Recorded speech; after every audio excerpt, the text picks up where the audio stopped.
بجد حاجة عظمة. لازم تجربوا العظمة دي. لو وحشتك أكلات ستك ونفسها في البيت وعزومات الأهل، ولا أكلات الزمن الجميل والمحشي اللي كان على طول على الطبلية، يبقى هتفتكرها وهتسترجع الذكريات مع فيديوهات أكلات جديدة وحلويات مع تيتا. إزاي اتشهرت وليه الناس وصفوا أكلاتها بأكلات الغلابة، ومفاجأة عن سر البسبوسة بتاعت زمان. كل ده وأكتر هنعرفه مع بعض في الفيديو ده.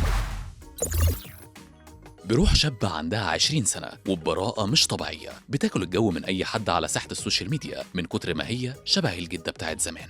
أكلات زمان بس على الطريقة المودرن، ده شعار أكلات وحلويات مع تيتا. اللي انت شايفها دي أحلى وصفات هتاكلها من إيديها. أكلاتها ووصفاتها ملهاش حل، وبتعشق المطبخ ومطبخها شبه بيوتنا، وبتستخدم الألمونيوم والأدوات البسيطة. مش لازم تكون ملكة علشان تعمل أحلى وأشيك الوصفات. بتطلع أسرار الخلطات لمتابعينها وتحسسهم إنهم أهلها من كتر ما هي بتطلع تقول لهم يا حبايب قلبي ويا حبايبي وهناكل النهارده كذا، وده علشان تقرب منهم ويبقى فيه مصداقيه. رغم بساطتها في الاداء الا ان فيديوهات ليها بتعدي المليون، وبتعمل الاكلات المودرن بس على طريقه اكلات زمان. زي مثلا برطمان اللفت، اول ما تشوفه هتفتكر برطمان ستك، واللي عباره عن لفت وتوم وخل وملح وسكر وتقلبهم، وبقى لون اللفت فاتح قريب من الوردي، وده اللي كان بيتحط على طبليه زمان وسط قعدات الاهل.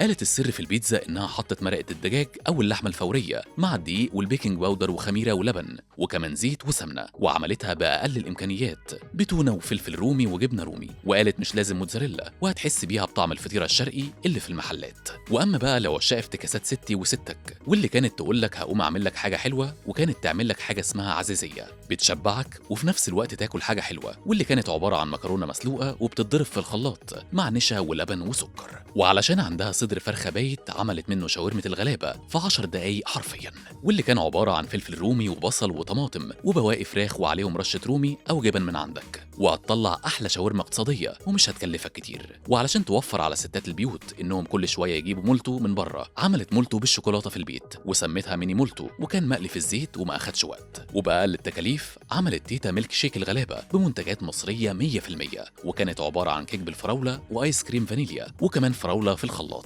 وعليهم آيس كريم من فوق، واختراع آخر حكاية. وعلشان تطلع البسبوسة بتاعت زمان واللي كانت غامقة، قالت السر في كرملة السكر مع السمنة واللبن، وده كله على سميد البسبوسة، وكان شكلها زي محلات الحلويات الشرقية بالظبط، وهي دي البسبوسة على أصولها. وفي فيديو جايب مشاهدات كتير لمحشي تيتا، وقالت السر في إنها عملت كله ني في ني وما أخدش منها وقت خالص. وأما بقى الاختراع اللي قلب السوشيال ميديا واللي كان في رمضان بيتباع برقم خيالي وبيوصل ل 1500 جنيه حسب الحجم، هي عملته في البيت ب3 مكونات بس، وعملت كيكة الجلاش المودرن على طريقة تيتا، واللي كرمشت فيها الجلاش وعملت نفس مقادير الكيكة وحطتهم على الوش وبعدين شربات. وعلشان بقى تروق على متابعينها في حر الصيف وفي نفس الوقت تكون لقطة منها وتقرب للشباب، عملت لهم عصير زبادي توت. وبأقل الإمكانيات عملت الزلابية، واللي كانت عبارة عن دقيق وخميرة وبيض وزيت، وعملتها دواير بنفس شكل المحلات بالمعلقة. وعملت كمان اختراع عبارة عن عجينة وحطت عليها سكر وقرفة وغطتها بطبقة عجينة برضو وقفلت عليهم وعملتها سلايس زي البيتزا. وعلشان تروق على اللي بيحب الأكلات الحرشة، عملت طبق كلاوي المحمرة، واللي كانت عبارة عن كبد وكلاوي وقلوب وشوحتهم في السمنة البلدي. تيتا ست بتحاول تقضي وقت فراغها في حاجة بتحبها، ونفسها يبقى ليها برنامج